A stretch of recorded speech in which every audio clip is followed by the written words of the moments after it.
Welcome everyone. Let's begin our lesson for today by going over the learning goals and success criteria. First, what are we learning? We're learning how to comprehend and utilize the inequality symbols, how to graph an inequality on a number line, and how to graph a compound inequality on a number line.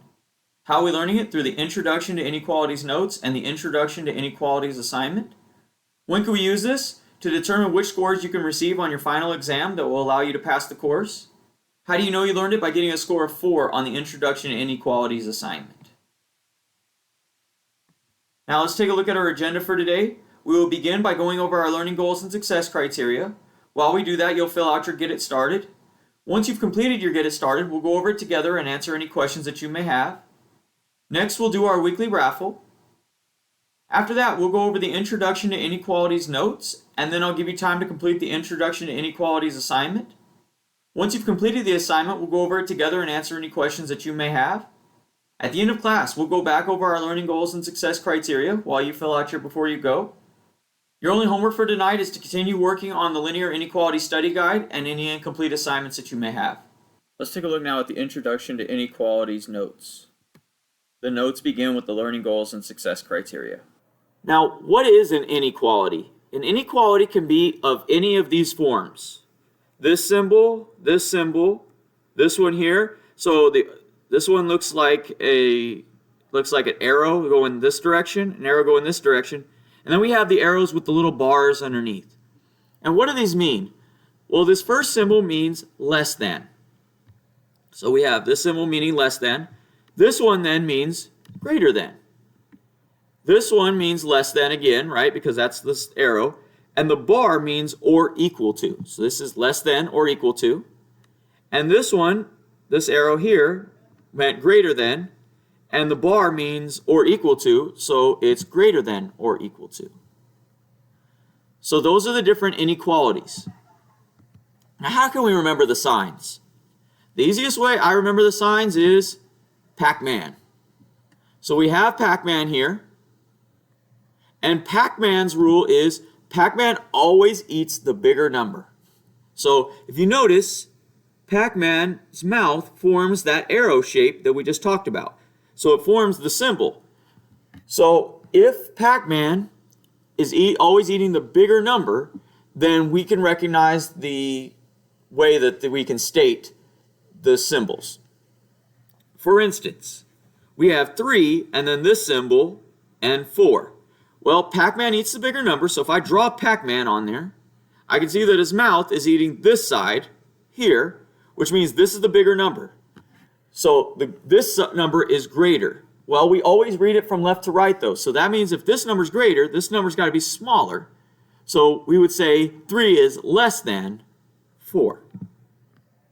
Now here, we have 6 on this side, 2 on this side, and if we draw Pac-Man in, there's Pac-Man.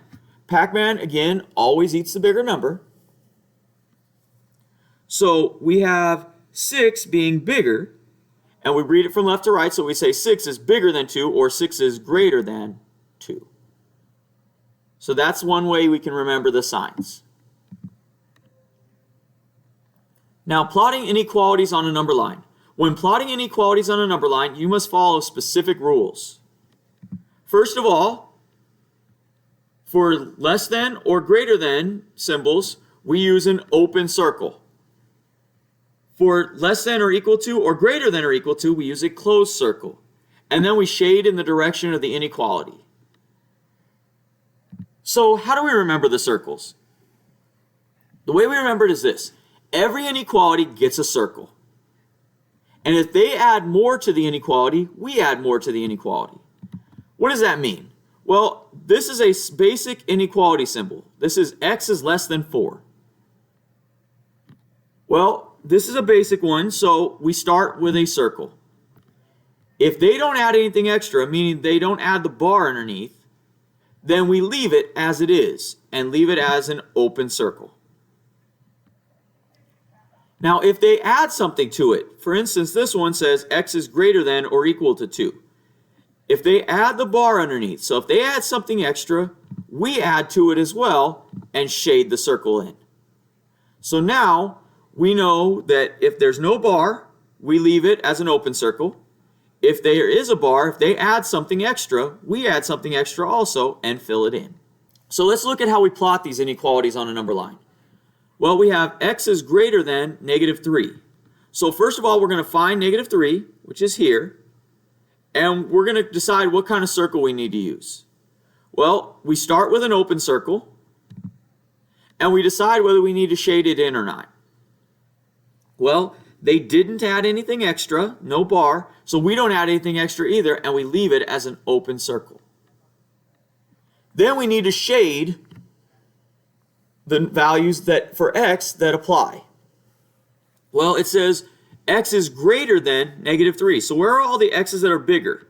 Well, -2 is bigger than -3, -1 is bigger than -3, 0 is bigger than -3, so it's all the numbers on this side. So we would go ahead and shade it with an arrow going this direction, meaning that all of these numbers over here are bigger than -3. Let's look at another example. We have x is less than or equal to 3. So now we're going to go ahead, we would start with an open circle here at 3.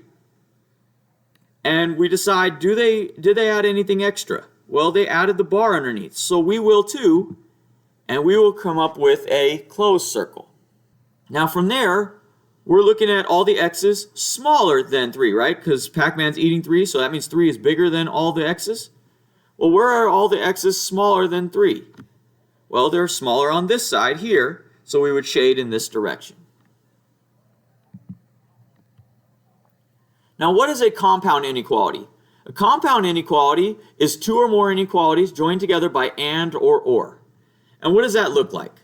It looks like this. 2 is less than or equal to x is less than 6. So that means, what that really means is x is somewhere between 2 and 6. And because it has the or equal to on this side, it can include 2, but it can't include 6. So it's somewhere between them. So how do we do this on the number line? Well, we're going to do the first part. Well, we see that we need to plot a point at -3. So we're going to start with an open circle. And we look at the symbol here. They didn't add anything extra, so we won't either. So we'll leave it at -3. Then we'll go to this one. We know we're going to have an open circle at 4 and check to see if they added anything extra. They didn't add anything extra, so we're going to leave it just like that. And we can see here that x is between those two numbers. So I'm going to shade everything between those two numbers here. And that's my compound inequality on the number line. Let's take a look at another example now. We have -2 is less than or equal to x is less than 5. So we know we're going to have a point at -2, and they did add something extra, so we will too, so it's going to be a closed circle here at -2. And we're going to have a point here at y. They didn't add anything extra, so it's going to be an open circle. And based on our compound inequality, we see that x is between those two numbers, so we're just going to shade in between. There's a video here that shows you how to check your work when dealing with inequalities on a number line using Symbol Lab. So go ahead and watch that video. Let's take a look now at how we can use Symbol Lab to check our work when dealing with plotting inequalities on the real number line. So we're going to go ahead and place in our box what we want to plot. So let's say we have x is greater than or equal to 3. So we can go ahead and put it in like that, and we go ahead and click Go. And notice it says x is greater than or equal to 3, which is what we want. And if we scroll down, it'll solve it for us if it wasn't already solved for. But if we continue to scroll down, it'll plot this on the number line. So it gives us a point here at 3. It's closed in and then shaded to the right. Now we could do this in a number of ways. We could also do a compound inequality. So let's say it was 3 is less than x is less than or equal to 6. We go ahead and click Go. It pops up with our solution here. If we scroll down to the number line, now we have an open circle at 3 and a closed circle at 6 and shaded between. So this is how you can use Symbol Lab to check your work when plotting inequalities on the real number line. Let's take a look now at the Introduction to Inequalities assignment. The assignment begins with the learning goals and success criteria. If we scroll down, we can see the questions. So the first one says, which of the following number lines represents the inequality below? So it says y is greater than 3. Well, we're going to look first to see what kind of circle we need. That should help eliminate some of the answers. So this one says is greater than, so they didn't add anything extra, so we shouldn't either, so it should be an open circle. So that leaves this one and this one, because these two have closed circles. So these can't be it. It's got to be one of these two. And it says we want all the y's greater than 3. So where are all the numbers that are bigger than 3? Well, if 3's here, the numbers bigger are on this side. So it's got to be A. And then we'll answer another one. So let's go here to the compound inequalities. So this one says 0 is less than y is less than or equal to 3. So we know that they didn't add anything extra here, so 0 should be an open circle. And they did add something extra here, so 3 should be a closed circle. Now this one has 0 open, but it also has 3 open, so it's not this one. This one has 0 closed, so it can't be that one. This one has 0 closed, so it can't be that one. This one has 0 open and 3 closed, so that's got to be the correct answer. So you'll answer each of these questions. When you get to the end, you'll click Next. This will send you to your Before You Go. Fill out your Before You Go, and then submit your work on Google Classroom.